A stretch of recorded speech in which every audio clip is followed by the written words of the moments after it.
ফেরেশতাদেরকে ডেকে বললেন, ওরে ফেরেশতারা রে শোনো, আমি আমার প্রতিনিধি বানাইবো, আমি আমার প্রতিনিধি বানাইবো, আমি আমার খলিফা বানাইবো। আল্লাহর ফেরেশতারা শুনে বললেন, আল্লাহ আপনি আপনার প্রতিনিধি বানাবেন, কিন্তু আপনার যে আগে জিন জাতিকে সৃষ্টি করেছিলেন মালিক, তারা তো আপনার নাফরমানি করেছিল। আপনি যে খলিফা বানাইবেন আপনার গোলামি করবে না, আপনার হুকুম মানবে না মালিক, আপনার নাফরমানি করবে, আপনার গুণগান গাইবে না। আল্লাহ আমরা আপনার গুণগান গাইতেছি, আপনার প্রশংসা করতেছি, আপনার ইবাদত করতেছি। আল্লাহ আপনি কি আমার ইবাদতের মধ্যে খুশি নন? আপনি কি আমাদের ইবাদতে সন্তুষ্টি নন? সৃষ্টি হলো সর্বসেরা, তার চাইতে মানুষেরা, জোরে বলেন সুবহানাল্লাহ। আল্লাহ তাআলা যখন দুনিয়া সৃষ্টি করবে, দুনিয়া সৃষ্টি করার আগে এক জাতি ছিল, সেই জাতির নাম জানেন কি? বলেন তো দেখি আপনারা। সেই জাতির নাম ছিল জিন জাতি। জিন জাতিকে আল্লাহ রাব্বুল আলামিন সৃষ্টি করলেন, তারা আল্লাহর গোলামি করলো না, নাফরমানি করলো। আর জিনের সর্দারের নাম ইবলিস। যখন তাদের নাফরমানি বেড়ে গেল, আল্লাহ রাব্বুল আলামিন ফেরেশতাদেরকে হুকুম করলেন, এই ফেরেশতা তাদেরকে ধ্বংস করে দাও। আল্লাহ রাব্বুল আলামিন ফেরেশতাদেরকে ডেকে বললেন, ও ফেরেশতারা তোমরা শোনো, তোমরা ওই জিন জাতিকে শেষ করে দাও, জিন জাতিকে ধ্বংস করে দাও। আল্লাহ রাব্বুল আলামিনের হুকুম মানার জন্য ফেরেশতারা সমস্ত জিন জাতি শয়তানদেরকে ধ্বংস করে দিলেন। ধ্বংস করার পর এই জায়গায় যেন একটা ছোট্ট বাচ্চা কান্না করতেছে, একটা ছোট্ট বাচ্চা কান্না করতেছে, এত সুন্দর বাচ্চা, জিনের বাচ্চা, তার নাম ছিল ইবলিস। জিনের বাচ্চা কান্না করতেছে। আল্লাহ রাব্বুল আলামিনের ফেরেশতারা বললেন, ওগো আল্লাহ আমরা এই শয়তানটাকে মারতে পারবো না, আমরা এই জিনের বাচ্চাকে মারতে পারবো না। আল্লাহ আল্লাহ কই যাও, একে নিয়ে যাও তোমাদের সঙ্গে। ওই যে ছোট্ট বাচ্চা কান্না করছিল, তাকে নিয়ে আসা হলো, ফেরেশতাদের সঙ্গে রাখা হলো। ফেরেশতাদের সঙ্গে রাখতে রাখতে রাখতে ইবাদত করা শিখলো। ইবাদত করতে করতে করতে করতে মুআল্লিমুল মালায়েকা হয়ে গেল। জোরে বলো সুবহানাল্লাহ। আমাদের যে ভাইগুলো চাকরি করে, যেই ভাইগুলো পুলিশের চাকরি করে, তারা মানে এক ধাপ করে এগাতে এগাতে তারা কি হয়, আইপিএস হয়, তারপরে আইসি হয়, এরকম করে তো তাদের ধাপ আছে না? এরকম করে করে এরকম করে মুআল্লিমুল মালায়েকা কিভাবে হলেন ইবলিস, এই ঘটনাটা আপনাদেরকে শোনাচ্ছি। ইবলিস ছোট্ট ছিল, সে আজাজিল ছিল, তার নাম আজাজিল। সে আল্লাহর গোলামি করতে করতে মুসলমান এক পর্যায়ে সপ্তম আসমানে পৌঁছিয়ে গেলেন। জোরে বলুন সুবহানাল্লাহ। ইবাদত করলো, এক দুই ধাপ করতে করতে সপ্তম আসমান পর্যন্ত আল্লাহ তাআলা তার স্থানটা বাড়িয়ে দিল। আল্লাহ রাব্বুল আলামিনের সেই ইবলিস এমন ইবাদত করলো, আল্লাহ তাআলা তার সম্মান বাড়াইয়া দিল, ফেরেশতাদের সর্দার বানাইয়া দিল। একদিন ইবলিস ওয়াজ করে, আরশের পাশে আল্লাহ রাব্বুল আলামিনের নামে ওয়াজ করে। শুধু আমরা ওয়াজ করি না, ফেরেশতা ওই ইবলিস সেও ওয়াজ করেছিল, জানেন?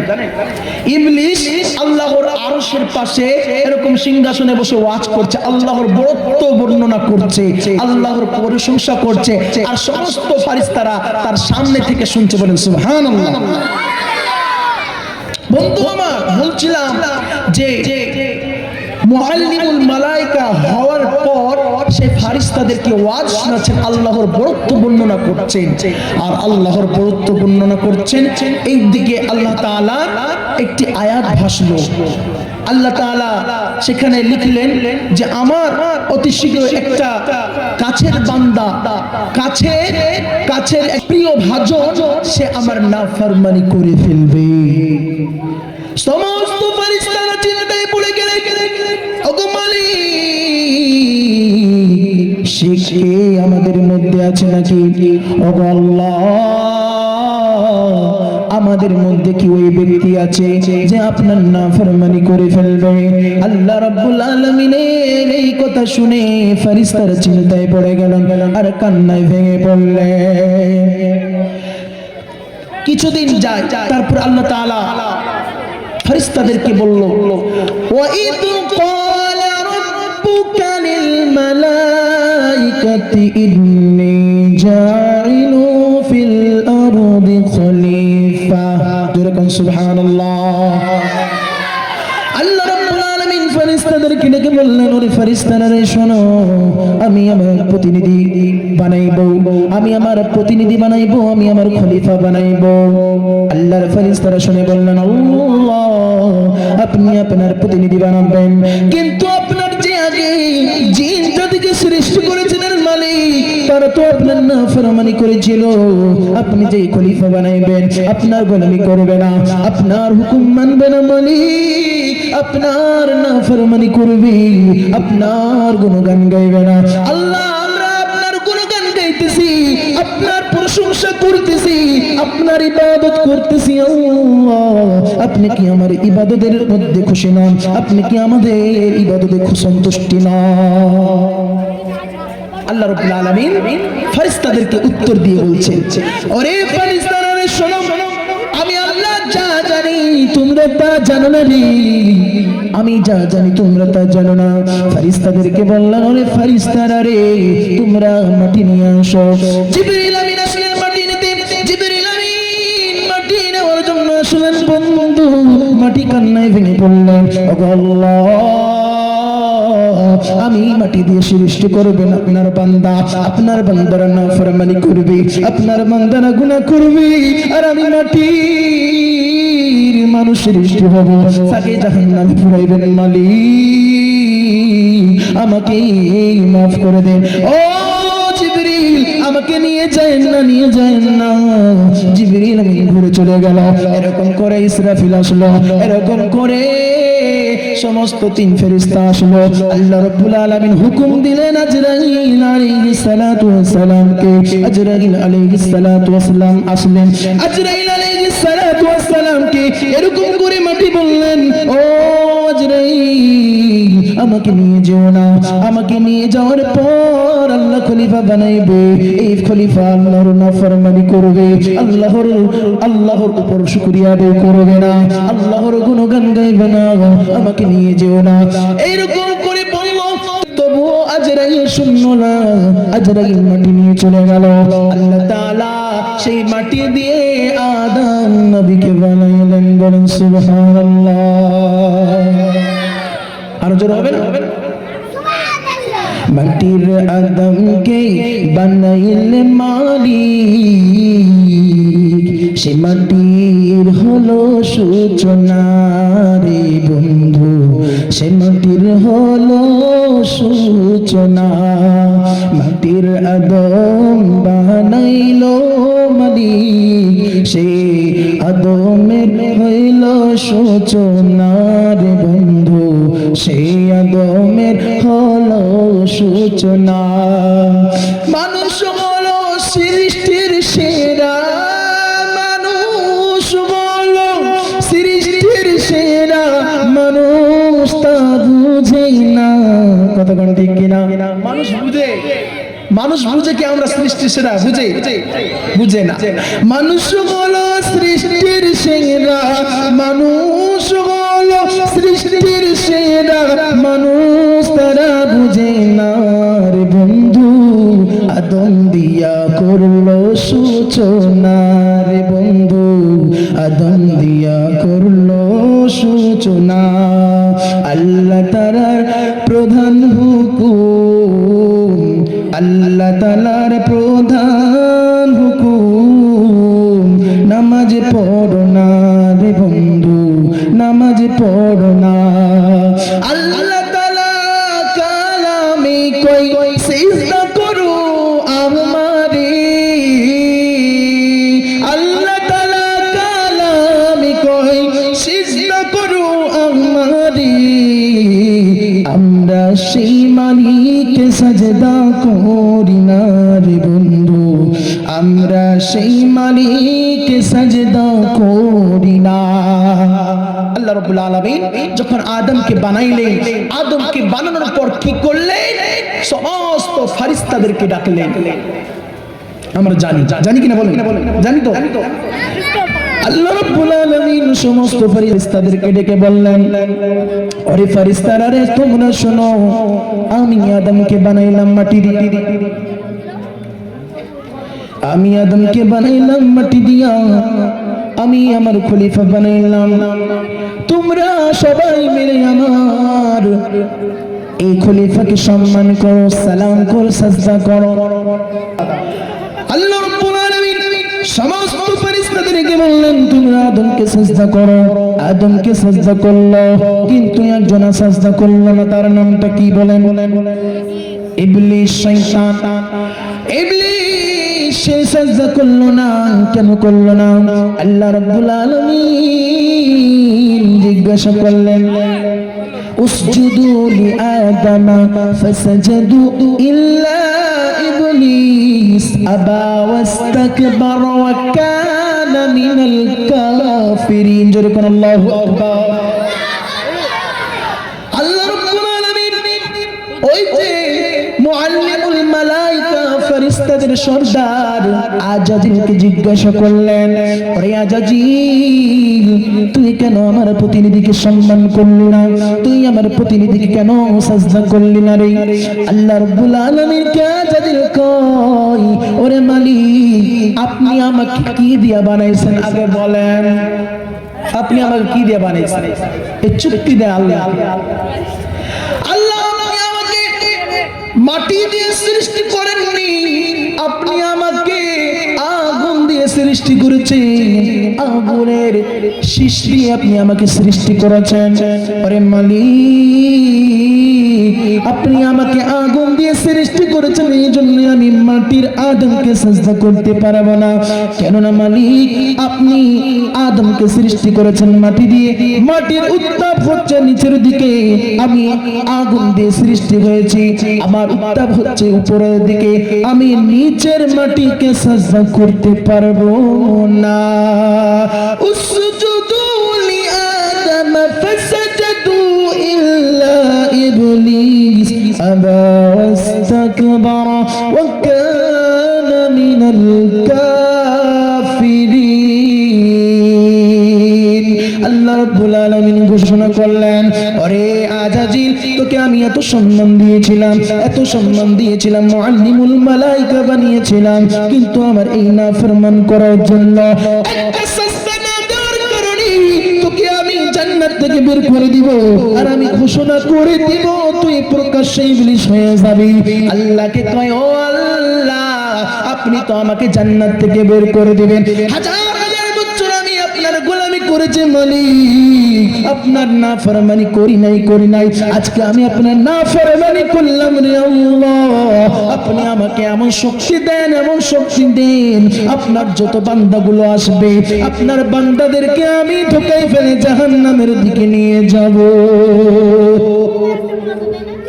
তাহলে বলে আমাদেরকে ধোকায় ফেলে জাহান্নামে নিয়ে যাবে ইবলিস, পেরেছে? বলেন, জোরে বলেন, পেরেছে?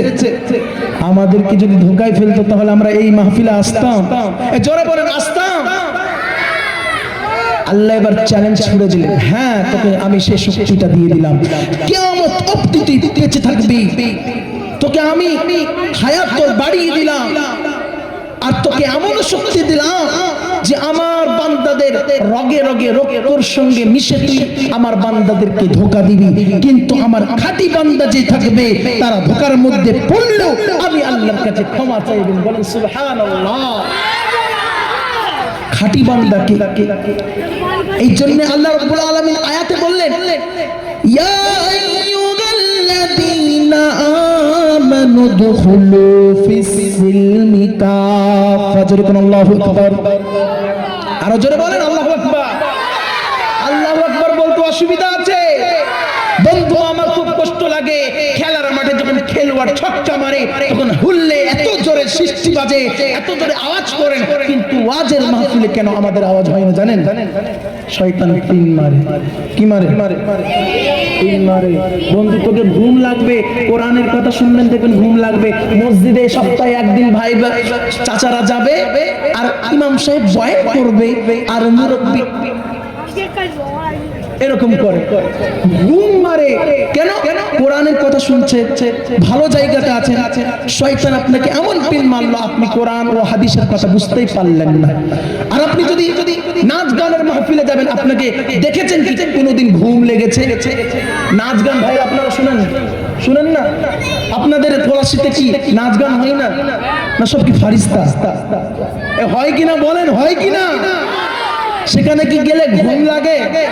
সেখানে ঘুম লাগে না, কিন্তু সমস্যা একটা, কোরআনের মাহফিলে বসলে আমাদের ঘুম আর ঘুম লাগে। বন্ধু আমার, কোরআনের কথা বলছি, মনোযোগ দিয়ে শুনতে হবে। তো কি বলছিলাম? কি বলছিলাম? আল্লাহ রাব্বুল আলামিন যে বললেন তোমরা পরিপূর্ণ ঈমানওয়ালার মধ্যে দাখিল হয়ে যাও। ঈমানদারদেরকে বলছেন, কাদেরকে বলছেন? ইয়া আইয়ুহাল্লাযীনা আমানু দুখুলু ফিস সিলমি কাফা। ঈমানদার ব্যক্তি, আপনারা কি ঈমানদার ব্যক্তিদেরকে আল্লাহ রাব্বুল আলামিন বলছেন পরিপূর্ণ ঈমানওয়ালার মধ্যে দাখিল হলে শয়তান ধোঁকা দিতে পারবে? বলেন পারবে? পারবে না? বলেন সুবহানাল্লাহ। আল্লাহ রাব্বুল আলামিন এই ইবলিসকে ঘোষণা করে দিলেন, তুই ইবলিস আর তুই জান্নাত থেকে বের হ। ইবলিস কিন্তু ক্ষান্ত হয়নি, ইবলিস কিন্তু রেগে গেল। আল্লাহ, আমি আপনার প্রতিনিধি ছিলাম, আমি আপনার খাস একজন ভাজন ছিলাম, আমি ফারিস্তাদের সর্দার, আমি একটা হুকুম না মানার কারণে আপনি আমাকে জান্নাত থেকে বের করে দিলেন। জান্নাত থেকে বের করে দিলেন। এই যে জান্নাত থেকে বের করে দিল, তখন ইবলিসের হিংসা হলো। ইবলিসের কি হলো? বলেন, হিংসা হলো। আদম নবীজি জান্নাতে বসবাস করছে, শান্তি মেজাজে আছে। আদম নবীজি তিনি জান্নাতে ঘুরছে, ফল ফ্রুটি খাচ্ছে। একদিন আদম নবীকে উদাস হয়ে বসে আছে। আদম নবী উদাস হয়ে বসে বসে ঘুমাইলেন। আল্লাহ রাব্বুল আলামিন আদম নবীজির পাজরের হাড় দিয়ে, বাম পাজরের হাড় দিয়ে মা হাওয়াকে সৃষ্টি করলেন। বলেন সুবহানাল্লাহ। আমি কিন্তু একটা জিনিস বুঝতে পারি না, আপনাদের এখানে মাহফিলে মেলা দেওয়া নেই, তবু কেন এই যুবক ভাইরা এদিক থেকে ওদিক রাউন্ড মারছে? মেলা বসে আছে কি আপনাদের এখানে? তবু এই ভাইগুলো এদিক থেকে ওদিক রাউন্ড মারছে কেন? কিছু বুঝতে পারছি না। না ওরা কি মেয়ে দেখতে যাচ্ছে ওইদিকে? ডান দিকে জায়গাগুলো আছে ফাঁকা পড়ে আছে, বসেন ভাই, অনুরোধ করে বলছি, রাগ করেন না, আমাকে গাল দিবেন, আমি ছোট ভাই বলে অনুরোধ করব, আপনি মাফ করবেন, আমি অনুরোধ করে বলছি। আবার কোরআনের কথা হচ্ছে, এখানে বসেন, ভালো লাগবে। তো আদম নবী উদাস হয়ে বসে আছেন, ঘুমিয়ে পড়লেন, উঠে দেখছেন একজন মহিলাকে। বল সুবহানাল্লাহ। আদম নবী যখন মহিলাটাকে দেখলেন, কে গো? আপনার বউ। সুবহানাল্লাহ। তাদের বিবাহ হলো, সেই থেকে জান্নাতে বসবাস করতে লাগলো। আল্লাহ রাব্বুল আলামিন বললেন, ও আদম, তোমরা জান্নাতে বসবাস করো, তোমরা জান্নাতের সমস্ত ফল ফ্রুটি খাইবা, তোমরা জান্নাতের সমস্ত গাছের ফল খাইবা রে, কিন্তু ওই গাছের কাছে যাইবা না, যেই গাছের কাছে যাইলে জালিমদের অন্তর্ভুক্ত হয়ে যাবে। আদম নবীকে আল্লাহ রাব্বুল আলামিন জানাইয়া দিল। আদম কিন্তু ভুলে গেছে ব্যাপারটা। আদম ভুলে গিয়েছে। আদম নবী যে আমাদের পিতা, সে ভুলে গিয়েছে। মানে কি? আমাদের ভুলা স্বাভাবিক, আমরা তার সন্তান। বলেন, আমরা ভুলবো না? ভুলবো কিনা বলেন? ভুলা অভ্যেস আমাদের, কিন্তু জেনে যদি ভুল করি আল্লাহ মাফ করবে, কিন্তু কঠিন তওবা করতে হবে। মানে আর জীবনও করবেন না, তবে মাফ করবে। আর আপনি না জেনে ভুল করেন, সাগীরা গুনাহগুলো আল্লাহ তাআলা মাফ করে দিবেন। সুবহানাল্লাহ। আদম নবী কিন্তু ভুলে গিয়েছে। এবার ইবলিস চালু করলো কি? আমি যার জন্য জান্নাত থেকে বের হয়েছি, তাকে না বার করা পর্যন্ত আমি ক্ষান্ত থাকবো না। আদম নবীকে ডেকে বললেন, হে আদম, শোনো রে, তুমি যদি সারা জলম জান্নাতে থাকবার চাও, জান্নাতে যদি থাকবার চাও, তাহলে ওই ফল তোমাকে খাইতে হবে রে, যেই ফল আল্লাহ তোমাকে খাইতে বারণ করেছিল। আদম নবী বলল, ব্যাপার কি? আল্লাহ যে মানা করেছে আমারে, তুমি আবার খাইতে বলতেছো কেন? বলছে, আদম শোনো রে, তোমাকে আল্লাহ রাব্বুল আলামিন সারা জীবন জান্নাতে রাখবে না রে, এই জন্য আল্লাহ তাআলা ওই জান্নাতের ফল খাইতে বারণ করেছে। তুমি যদি জান্নাতের ফল খাইয়া লও, তাহলে আল্লাহ তোমাকে জান্নাত থেকে বার করবে না। তাই তো ঠিক কথা, আল্লাহ বারণ করেছে। এবার এখানে একটা আপনাদেরকে সাজেশন, আমাদের ইমাম সাহেব এবং ওয়াজ যারা করে, আপনাদেরকে ওই কাজটা বারণ করে যে ওই কাজটা হারাম, আপনারা কি করেন? আগে ওই কাজটাই করেন না? আমাদের বাপ যদি ওই কাজ করে, তাহলে সন্তান করবে কিনা বলেন? করবে তো আদম নবী কি করলো? আল্লাহ যদি জান্নাত থেকে না বার করে, তো আমরা তো সারা জীবন জান্নাতে থাকবো, তাহলে ওই ফলটা খাই। ওই ফলটা খেয়ে নিল মা হওয়ার আদম নবীজি। আল্লাহ রাব্বুল আলামিন সঙ্গে সঙ্গে জান্নাতের পোশাক খুলে দিলেন। আল্লাহ রাব্বুল আলামিন বললেন, আদম তুমি কি করলে রে? আমি তোমাকে মানা করেছিলাম ওই ফলের কাছে যাবে না, ওই গাছের কাছে যাইবা না, কিন্তু তুমি কি করলে? ইবলিসের ষড়যন্ত্রে পড়ে তুমি ফলটা খাইয়া নিলে, তুমি জান্নাতে আর থাকতে পারবে না। আল্লাহ রাব্বুল আলামিন কি বললেন? মালিক, আমি যে ভুল করলাম মালিক, আমাকে ক্ষমা করে দেন। আল্লাহ রাব্বুল আলামিনের কাছে আদম নবী ক্ষমা চাইলেন। আল্লাহ তাআলা আদম নবীকে ক্ষমা করার সিস্টেম বলে দিলেন। আল্লাহ রাব্বুল আলামিন দোয়া শিখালেন, রব্বানা যালামনা আনফুসানা ওয়া ইল্লাম তাগফির লানা ওয়া তারহামনা লানাকুনান্না মিনাল খাসিরিন। জোরে কোন আল্লাহু আকবার। আল্লাহ রাব্বুল আলামিন আদম নবীকে দোয়া শিখালেন। আদম নবী এই যে দোয়া পড়তে লাগলেন, পড়তে আল্লাহ রাব্বুল আলামিন আদম নবীকে 40 বছর পর ক্ষমা করেছিলেন। বলেন সুবহানাল্লাহ। আল্লাহ রাব্বুল আলামিন একদিন বললেন, মালিক, আপনার জান্নাতের দুয়ারে আমি দেখেছিলাম আপনার নামের পাশে কার যেন নাম লেখা আছে। আল্লাহ গো, মনে হয় আপনার খাস বান্দা, আপনার মনে হয় বন্ধু। আল্লাহ গো, সেই বন্ধুর খাতিরে আমাকে ক্ষমা করে দেন। রব্বানা যালামনা, আল্লাহ আমি জুলুম করেছি নিজের নফসের উপরে, আল্লাহ আপনি আমাকে ক্ষমা করে দেন।